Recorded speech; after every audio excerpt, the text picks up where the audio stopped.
All right, guys, last class we discovered what we're supposed to do with zero and negative exponents. So what I want you to do for me is go ahead and take out that graphic organizer, the one that we wrote all the rules on. The one we wrote all the rules on, go ahead and take that out. I think it's just one. All right, guys, what I want you to do, you have your graphic organizer. On this sheet, there are some like questions 1 and 2 that are simply just gonna say, hey, what does it mean we have 9 to the 0 power? But then there's going to be some, as you move down, you look at question 3. Now we have that power to a power. We've got an exponent inside parentheses, an exponent outside. So I want you to try to use your resource, your graphic organizer, and let's just try, let's get our brains warm this morning. Let's just try, let's try the top 6. Use your graphic organizer. So if you're going to get to number 3, you're like, oh, Miss Guy, I don't remember, and there's that parentheses and an exponent outside of it. Look at your graphic organizer and see which of those properties it best matches. Let's try those top 6 out. And then we will go through them. I'll take some volunteers, and we will check those out. Let's take a look at those top 6. And I want to show you, because maybe some of us aren't real sure. You know, Mr. Andrews and I are walking around, hey, use your graphic organizer. Maybe we're not real sure how to do that. Everybody has their graphic organizer out, but then as we're walking around, we have the organizer sitting out, but then we're just kind of going through and doing the questions just kind of however we feel like. So let's take a look at, let's match these up with the graphic organizer. So question 1, I just have something to the 0 power. So I go to my graphic organizer.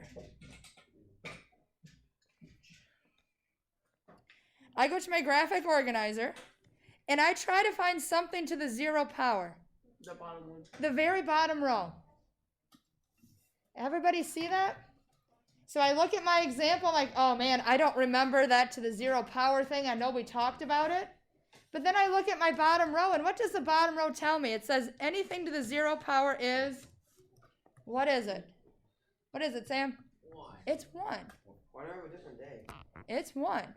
So I go back to my sheet. I see 9 to the 0 power, so I know that that should be 1. And guys, if you have a number for the base, if it's not an x to the 0 or a to the 0, you can put 9 to the 0 in your calculator. You can put 9 to the 0 in your calculator. If it has a numerical base, you can put that in your calculator. Then question number 2, I see the same thing. I see the same thing. Everything is to the 0 power. Even that negative sign is inside the parentheses. So if you wanted to put that in your calculator, you could. But make sure you have parentheses around the -7. Wait, I got -7.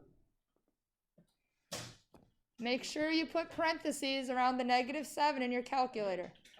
-7 to the 0 power is 1. Anything to the 0 power is 1. That's what we discovered last class. Now, let's say I get to number 3, and now it's not just something to the 0 power. I have an exponent inside the parentheses, and I have one outside. So I go to my graphic organizer, and I'm going to go ahead and I'm going to number these. Oops. Maybe. There we go. 1, 2, 3, 4, and 5. So having an exponent inside the parentheses and one outside, which row does that look like? 1, 2, 3, 4, 5. It looks like row 2. What did we do in row 2? What do we do with those exponents? What do? We multiply them. So I go back to my question number 3, and I multiply those exponents. I multiply the exponents,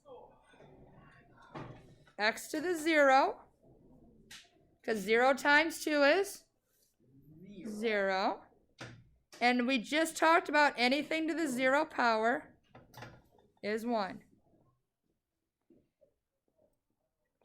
So if you're stuck on a question, or, it's been a little bit since we looked at a few of those properties, just double check the graphic organizer before you go ahead and answer the question. So when I get to number 4, now I'm multiplying. So I go back to my organizer if I need to. And that looks a lot like row 1. I'm multiplying. Same base, I'm multiplying. I add my exponents. So I go back to question 4. I'm going to put a 1 there on that 6. Remember, we do have those exponents of 1. And I'm going to end up with 1 plus 0. So I just end up with 6 to the first. And if you went ahead and just simplified that to 6, that's okay. If you had 6 to the first, that's okay too. So if you're not sure what rule to use, that's why we spent all that time on that graphic organizer, so you guys could have everything in one spot. Have everything in one spot. So far we've seen 0 as an exponent, what to do when there's one inside parentheses and one outside, and what to do when we're multiplying. Now in number 5, I've got a V and a W, so I can't add those together because they're different bases. So all I can do, what will V to the 0 power be? 1. Anything to the 0 power is 1. So you could write this as 1W squared. Or remember, mathematicians, we get lazy sometimes. We don't like to put that 1. So you could just put W squared, and that's okay. Having the 1 there is great. Not having it's okay too. Did you not put names in one of the calculators? Okay. You know what? I'm just going to put W squared. Let's talk about one more with the graphic organizer, then I want to go ahead and give you guys a few to try. So in question number 6, if I'm not sure, I know we saw one like it already, I flip to my organizer. I'm multiplying in number 6, so that sure looks like row number 1. When I multiply, I can look at row 1 and I see I add the exponents.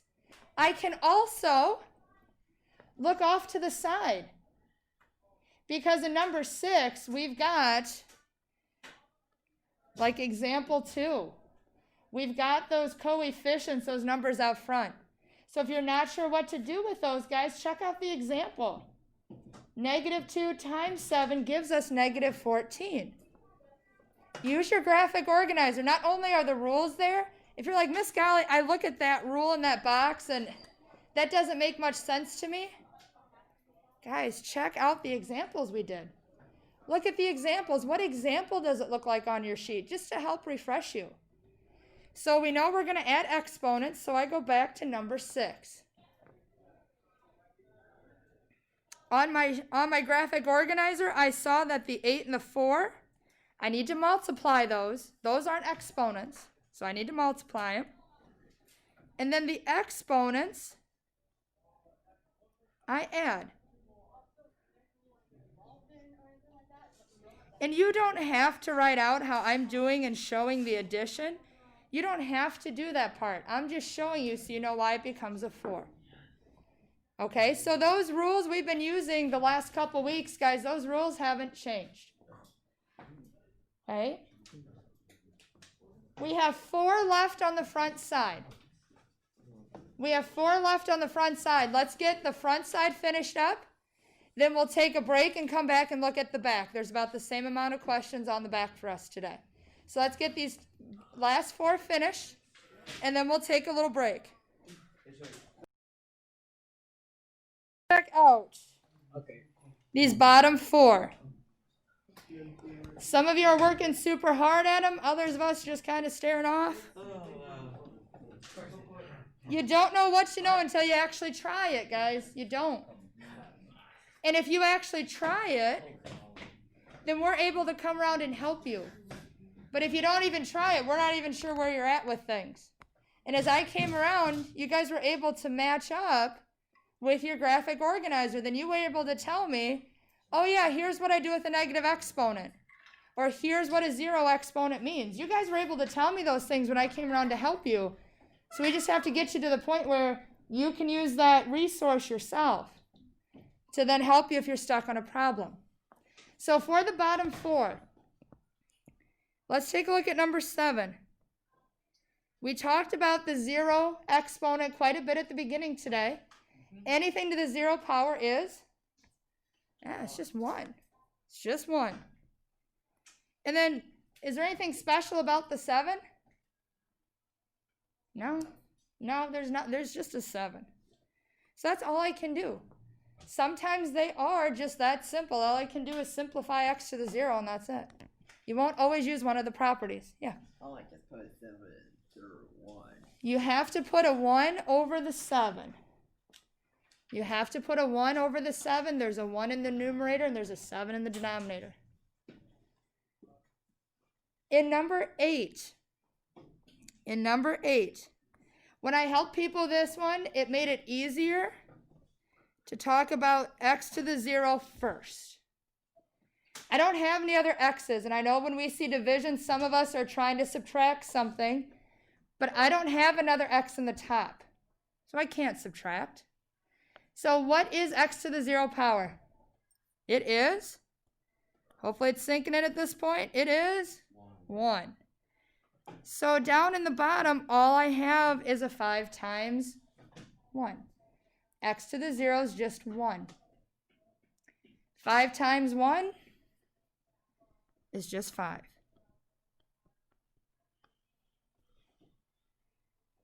Now what I have left, we can actually do that. We can do 30 divided by 5. Even if that means we put in our calculator, that's okay. That's okay. 30 divided by 5 gives me 6. Now the bottom two, the reason why I wanted to go through these instead of having people come up to the board like we like to do is because I really wanted to make sure I talk about 9 and 10. It's the first time since last class that we really looked at negative exponents. If we look at our graphic organizer, negative exponent rule, that's our row number 4. If we have a negative exponent, we moved it to the bottom, aka the denominator, to make it positive. So if I need to, I can look at my examples. Example number 1, x to the negative 2nd, we moved it to the bottom. Example 2, k to the negative 3rd, we moved it to the bottom. So now when I go back to my practice sheet, negative 8 to the negative 2nd, I move it to the bottom. Now I know I had some of us that were just putting that in our calculator, and that's okay. Putting it in your calculator is okay. And I'm going to bring up on my screen calculator. And I can't do that on my screen here, so sorry my people at home. So if we finish simplifying number 9, if we finish simplifying number 9, negative 8 squared, if we put that in our calculator, will be 64. So you really don't need a fancy fraction to decimal key on your calculator. You don't have to use that. I just know a lot of you are punching things in on your calculator. We want that fraction answer. I don't want an ugly decimal that might not even terminate. It might not repeat. There might not be any pattern to it. So same thing in number 10. 6 to the negative 1st to make it positive. We're going to move it to the bottom. And then 6 to the 1st power, if you want to leave it with the 1 like that, that's okay. Or 6 to the 1st power is just 6. If you put this right in your calculator, We need to use that fraction to decimal, decimal to fraction key. I want a fraction for my answer. Okay? When we get back, we're going to take a little break. When we get back, we are going to do the back side of our sheet today. Lots of the same things we're going to see on the back. Lots of those same things. So let's go ahead and let's take a little break. All right, guys, let's go ahead. Just try the first 4. Whoops, where did mine go? There we go. Just try the first 4 on the back. So lots of stuff with negative exponents going on there. Let's try it out. Then we will go through those 4, and I will go through them with you just because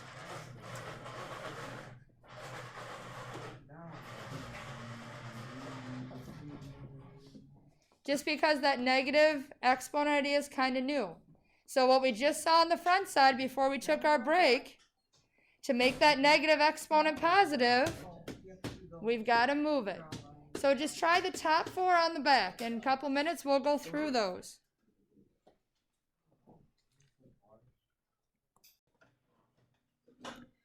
Let's take a peek at these 4. In question number 11, I told you guys, hey, as long as we can at least recognize that if we have a negative exponent, we have to switch it to the bottom, that's a really good start. So I'm going to take what has a negative exponent, and I'm going to move it to the bottom. So far, all I have changed is the negative 4 became a positive 4 because I moved it to the bottom. That was our rule. We discovered that last class. We did some expanding out, and we figured out that rule. But now, we still have, though, that exponent outside. The 3 has an exponent of 1. The x has an exponent of 1. We reviewed this property earlier. If we have exponents inside and outside the parentheses, we multiply. So we have 4 times 1, and we have another 4 times 1. 3 to the 4th power. I don't know that off the top of my head. Somebody help me out. You have it, Sam? What's 3 to the 4th power? 3 to the 4th. 12. 3 to the 4th power is going to be way bigger than 12. 81. 81? Thank you. 81, and we have x to the 4th. Notice everything is in the bottom. Now, if you're like, Miss Golly, I only move the negative exponent to the bottom. Hey, that's a great start. Then we use one of our properties that we learned before. So be careful. We're combining some properties here. Can you do this one a different way? So you could also on this one, if you want to, you could multiply your exponents first. Yep, that's how I was. You could multiply your exponents first. Yeah, that's what I did. And then you can move them down. And then you can get your 81 x to the 4th. Either way works. Either way works. All right, and number 12. Number 12, I'm hoping it should have been an easier one for us. Negative exponent. Move it to the bottom. Becomes a positive exponent. Sorry, guys, that's a bad 3. A little better. And that's all I can really do with that one. Kind of stuck. That's all I can do. Now, number 13. Number 13, you're showing me we're getting the idea with negative exponents. But what we have to stop and think about is, and there's an example like this on our graphic organizer. What's the exponent for the 9? 1. It's a 1. We have to be careful. Number 11, that negative 4 was an exponent for the 3 and the x. But now in number 13, there's no parentheses. So the 9 has a positive exponent. I don't move the 9. I just move the k to the 5th. It comes like a. Now number 14, some of you were trying to put it in your calculator, and it wasn't changing it back for you. So when that happens, use our property, and then put 6 to the 4th power in your calculator. I don't remember what that is. Somebody did that. 1,000 something. 294? 1,296? Perfect. All right. We'll finish this off tomorrow.